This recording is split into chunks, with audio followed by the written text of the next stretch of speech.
Bem-vindos! Nós vamos falar, a partir dessa e das próximas aulas, da matéria de Direito do Trabalho e, posteriormente, também de Processo do Trabalho. E a primeira matéria que nós vamos tratar na aula de hoje será a história do direito do trabalho. Na verdade, para que se possa compreender como o direito do trabalho surge, é necessário que nós possamos falar um pouco da origem da palavra trabalho. Ora, se vocês pegarem os manuais, vocês vão perceber que a maioria dos autores vai buscar a ideia de trabalho, ou da palavra trabalho, com base em uma palavra que era tripalho. Na verdade, um instrumento que era utilizado para açoitar animais. Mas a primeira forma pela qual se deu a apropriação do trabalho humano foi exatamente a escravidão. Na escravidão, se nós a analisarmos sob o ponto de vista jurídico exclusivamente, o que nós teremos é que o homem vai ser propriedade viva de outro homem. E por que é que isso nos interessa? Porque para que nós possamos falar em direito do trabalho, o primeiro pressuposto é que exista liberdade de trabalho, ou seja, aquele que presta o trabalho, primeiro, há que ser reconhecido como pessoa, o que não acontecia no período da escravidão. Qual é a consequência possível daí, então? Que não há como se falar em direito do trabalho na antiguidade. Isso é importante. Bom, mas afora a ideia, então, de que o direito do trabalho não podia surgir em um regime escravocrata, nós tivemos uma migração posterior da escravidão para a servidão. E vocês, que não estão tão longe dos períodos em que ainda estavam sentados para se preparar para o vestibular, lembram que, na servidão, nós já tínhamos reconhecido ao servo a qualidade de pessoa. O que é que quer dizer isso? Quer dizer que ao servo já se reconhecia a possibilidade de ter direitos e contrair obrigações. Mas ele sofria ainda uma série de restrições, principalmente no que toca à sua locomoção de um feudo a outro. Passando pela servidão, nós teremos corporações de ofício ou corporações de artes e mistérios. A corporação de ofício, ela para nós será importante, porque exatamente a partir do momento subsequente à extinção das corporações de ofício, que nós teremos prestação de trabalho livre, primeiro pressuposto para o surgimento do direito do trabalho. Aliás, através da Lei Le Chapelier, quando, no período pós-Revolução Francesa, se põe fim às corporações de ofício, nós teremos dali em diante espaço para o surgimento do direito do trabalho.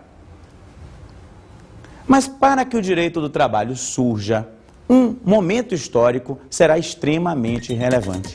E esse momento é a Revolução Industrial. O direito do trabalho surge no período pós-Revolução Industrial. Quando nós analisamos as consequências da Revolução Industrial na sociedade da época, o que nós vamos perceber é que a sociedade da época se parte em duas. Se vocês pegarem a obra do professor Arnaldo Susequinde, vocês vão perceber que a sociedade se forma nela agora um supermundo e um inframundo. O que se quer dizer com isso? Quer dizer que a sociedade se biparte naquela clássica divisão que nós fomos acostumados a ouvir, de burguesia e proletariado. Ora, na verdade, a própria consequência social da Revolução Industrial não pode ser entendida se nós não lembrarmos de quais são os princípios que vigoram no plano das ideias desde a Revolução Francesa. Nós estávamos, lembrem, em plena fase de efervescência do chamado liberalismo. Liberalismo econômico, liberalismo político e, por que não dizer, liberalismo jurídico. O que era o liberalismo econômico? Aquelas ideias de que existia uma ordem econômica natural, que o Estado deveria se afastar da economia para que ela andasse bem. Do ponto de vista político, nós tínhamos a teorização das chamadas liberdades individuais, a preocupação da burguesia em se garantir contra o Estado, que antes era despótico. E do ponto de vista jurídico, nós tínhamos o apogeu do direito civil clássico, pautado principalmente no Código Napoleônico. Ora, vigorava a ideia de que deve existir igualdade, igualdade em todos os seus termos. Aliás, se as partes então eram iguais, empregado e empregador, poderiam negociar como melhor lhes aprovesse.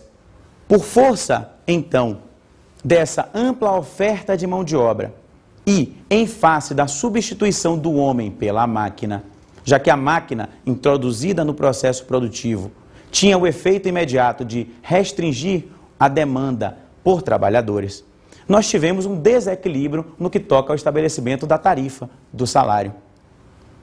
As condições de trabalho começam a decair, a ponto de se dizer que o trabalhador no período pós-revolução industrial, o valor que ele recebia em termos de alimentação, por exemplo, adquiria menos do que era dado ao escravo.